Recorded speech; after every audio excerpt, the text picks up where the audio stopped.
I'm Logan Crawford, and right now on Spotlight, we're looking at a fantastic book, a book that will change the way you look at things, that might even change your perspective going forward.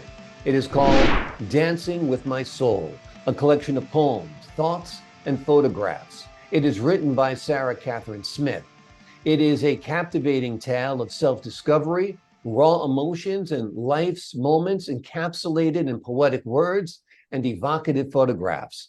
As you delve into this intimate collection, you will witness the author's transformation from the genesis of her writing journey to her spiritual evolution, illuminating the dance of life. We are delighted to have this very talented author join us here today on Spotlight. We thank the folks at Book Savvy International for helping us put her in the spotlight today, and we ask viewers like you to support writers like her by subscribing to our channel. Sarah, so good to see you today. Well, thank you very much, Logan. Nice to see Appreciate you you too. joining us. I love this book. What inspired you to begin writing and documenting your life this way? Well, in 1968, I had a convulsion, and a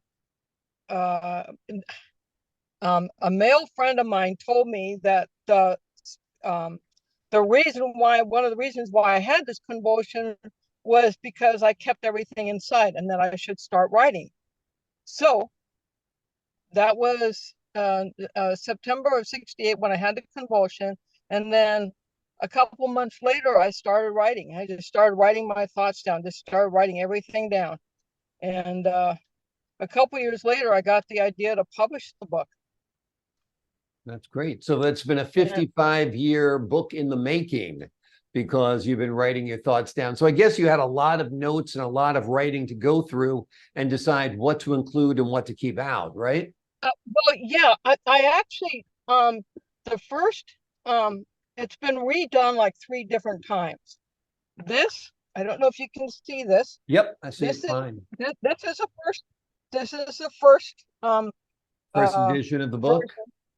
The first version that I did. That's my own photograph in the front, and that's my own photograph in the back. Mm-hmm. And this was done in 2014. And then Author Reputation Press, I lost my manuscript. The original manuscript was on my old computer and it got lost, and everything in it. So Author Reputation Press took my ebook of my first book and turned it into a Word document for me so that I could redo it. And we redid it. I added more to the introduction, and that is that version. Okay. And I added more poems in part 1. And then Book Savvy International picked it up, and this is what it's now is. Wow, it's really beautiful. I really like its latest incarnation. Very nice. Yeah, isn't that beautiful? Yeah. And that's the back cover there. Beautiful. That's me. My daughter took that photograph of me sitting by a waterfall. Waterfalls are my inspiration. Yeah. Very nice. So you had all these writings over the years, you compiled them into a book. There's been 3 versions of the book. This latest version's beautiful inside and out. The cover's amazing. So tell the folks at home what the book is basically about, like what they'll find within those pages.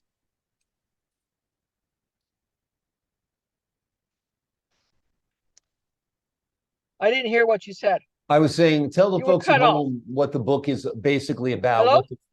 Can you hear me? Can you hear me now? Can you hear me now? No, I tell you something. Okay. Can you hear me now? No, I don't hear you. Okay. Well, are you sure you can't hear me? Let's see. My microphone's on. 1, 2, 3, 4, 5. Do you hear me counting? 1, 2, 3, 4, 5. Your microphone's on. Okay. Maybe the volume on your phone got turned down? I don't think so. Well, you're hearing me because you're hearing me talk to you. You're hearing me talk to you about your phone. So you're hearing me Yeah, now. yeah, now I hear you Oh, fine. okay, Yes, good. yes, Okay, I let's can hear not you now. let's not Okay. worry about it. Okay, so I'm gonna go like this so they know where to cut. So you were telling Okay, so I me, was asking, tell the you folks at wanted me to home tell you what, about, yeah, tell them about the book, what they'll find in the pages of the book. okay, well, about my book, it's broken into three parts. Part one is Genesis, where I where I start the process of writing my thoughts down and starting to create the process. Part two is Exodus, where I get married, raise my two daughters, and my the vision of my book being published it gets put on the back burner. Mhm. And then in part three, Revelation is where I'm growing more spiritually and finding myself. And uh, my writing has always come easily. A lot of my poems are just thoughts that just come through my head, and I'm just the vessel for it. That's very cool. In part one, Genesis, you describe your Yeah, isn't that initial cool? you describe your initial writings as inner demons. Why did you call them inner demons? Uh, because of all the my brother, when I was growing up, I was uh verbal. My brother teased me until he told me that I was stupid. So I said, okay, I'm stupid. He stopped the teasing. But my mother didn't know how to handle the situation. Hmm. And so in the process of not handling the situation in a proper way, I kept everything inside. I didn't Hmm. express myself. It was really hard to how could I say? Um, uh, get the you know I as I say, I didn't express myself until I started writing, and I started writing, and then I started expressing myself, thereby unleashing my inner demons. I had a lot of you know uh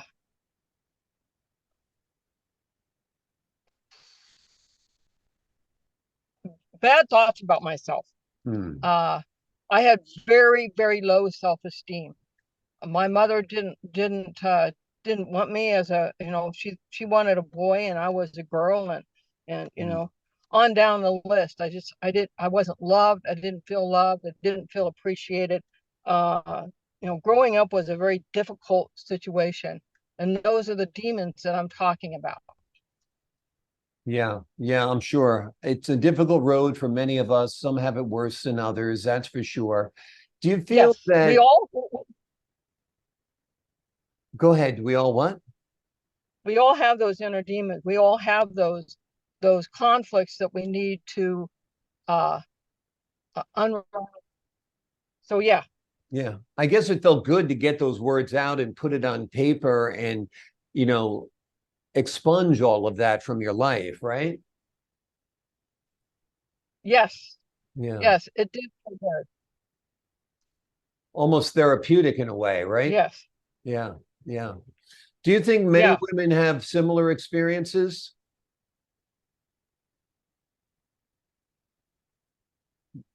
Do I think many what? Many women, do you think many women have similar experiences? Do you think many women go through the Um, same thing?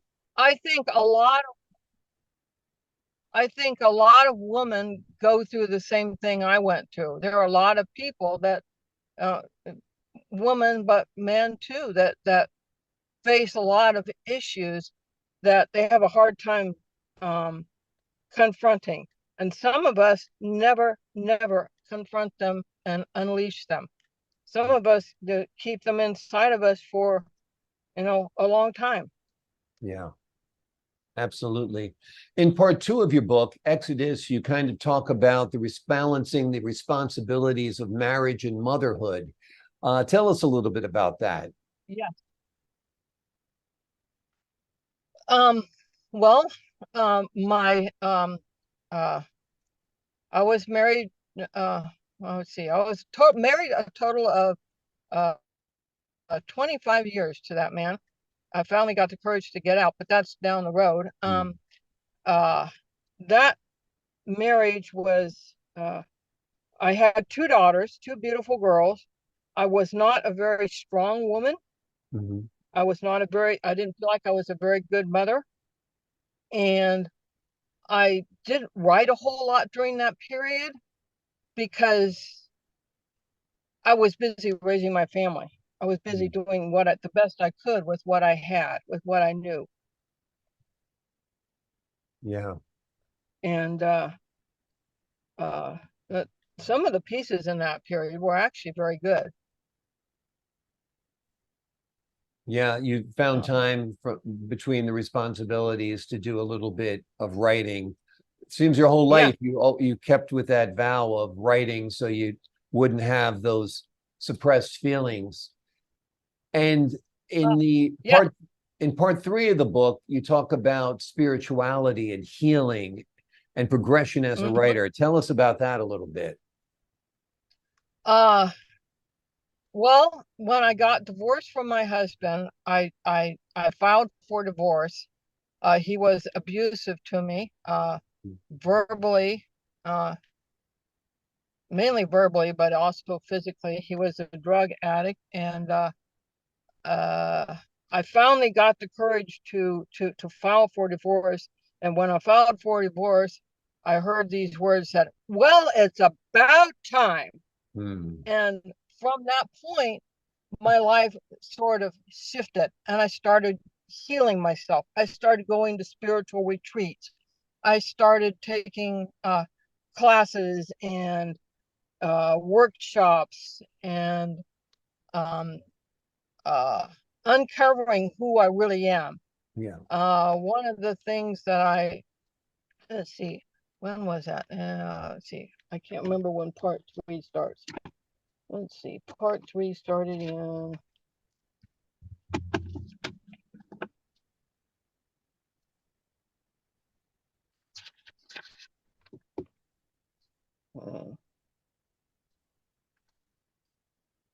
probably 1970, 79, 78, somewhere 79. One of the things I did is I went to a camp, and I was given a massage, a spiritual massage, I want to call it. And in the spiritual massage, the woman actually took out the old of my smoking and what I was doing to myself, and put new words in. And I realized that, through that massage, that I heard the words, "I am God." And I sincerely felt I am God. I mean, it was a powerful piece. And since that time, my spiritual growth has grown tremendously. Let's see, what else can I say about part 3? One of the things you write in your book is that often the words just flow through me. I'm just a vessel. Tell me what you mean by that. Well, oftentimes, like some of the pieces in my book, like in part 3,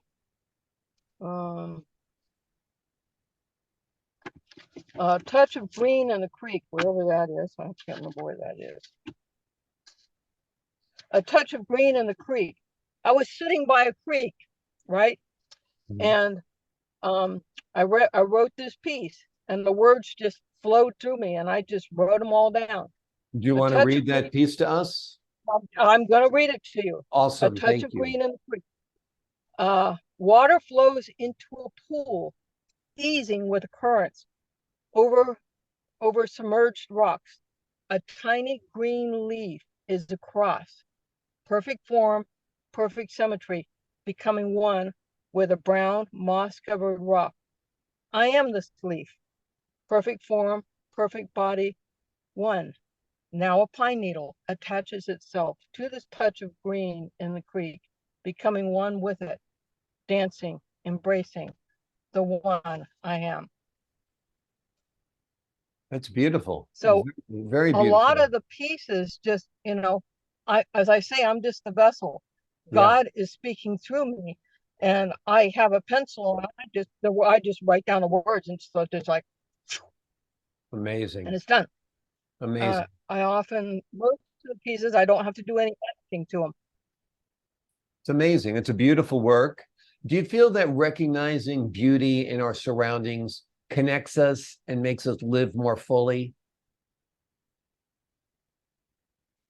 Yeah, exactly. Yeah, Exactly. absolutely. Absolutely.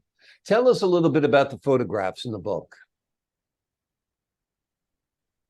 What was that?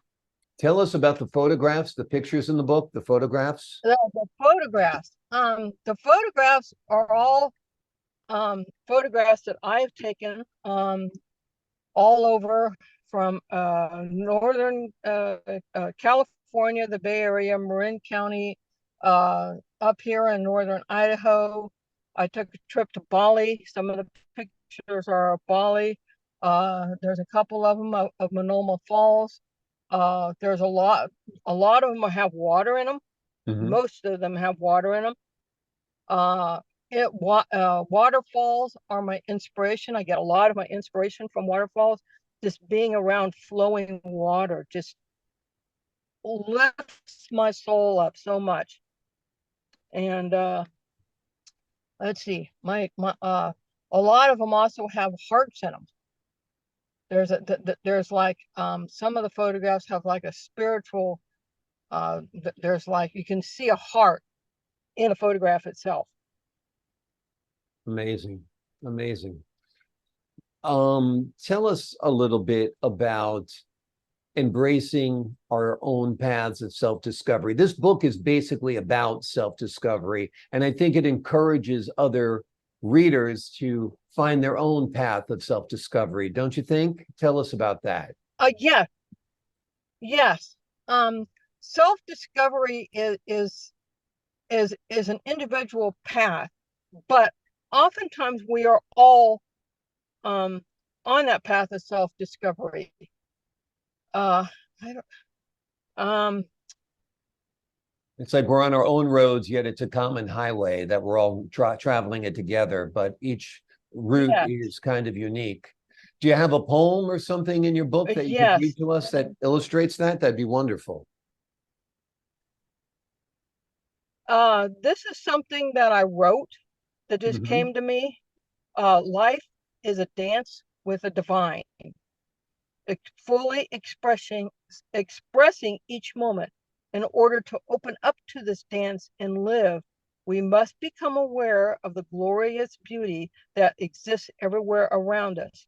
When we are alive in nature, we bring joy into our hearts, allowing it to become the dance. We then embrace this dance through the indwelling presence that is, by our spiritual integrity, balance, harmony, becoming one with it. That's beautiful. Very beautiful. And That's that, sort of that's sort of a statement of the spiritual uh, path of uncovering your inner demons and moving forward. life is a dance with the divine. That's basically what it's telling us, right? Right. Yeah. And each What- person is on their own path of finding that that divine connection. A lot of us, some people, you know, get stuck in their own little world and their own little problems. You Yeah. can't be in that space of self-doubt. You have to keep looking out and seeing the better good, the greater good. Yeah. Absolutely. Has your understanding and experience of joy changed over the course of your journey? Yeah, yes, it definitely has. Uh Recently I live with alcoholic now. I'm married to an alcoholic. Why I keep attracting this kind of relationship in my life, I don't know. But I've actually joined Al-Anon. And I find that being in that program is giving me the support that I need to keep going forward, number one. And number two, just I can't change him, and I can't change the way my daughter treats me because she's putting me down all the time. But I can keep working on myself and make myself a better person. So finding that joy within myself is a constant a road that I keep moving forward towards, because that's important to me. It sounds like that group is very, very helpful. And Al-Anon is for basically the family members of an alcoholic, right? Hello? No? What is Al-Anon? Yeah. Al-Anon is a support group of family and friends of alcoholics. It's based on the same 12-step program that AA is. Oh, okay. Gotcha. It's a branch of, it's sort of like a branch of AA. Understood. One of the things you write about in your book is the act of becoming one with life and surroundings. Tell us about that. Yeah.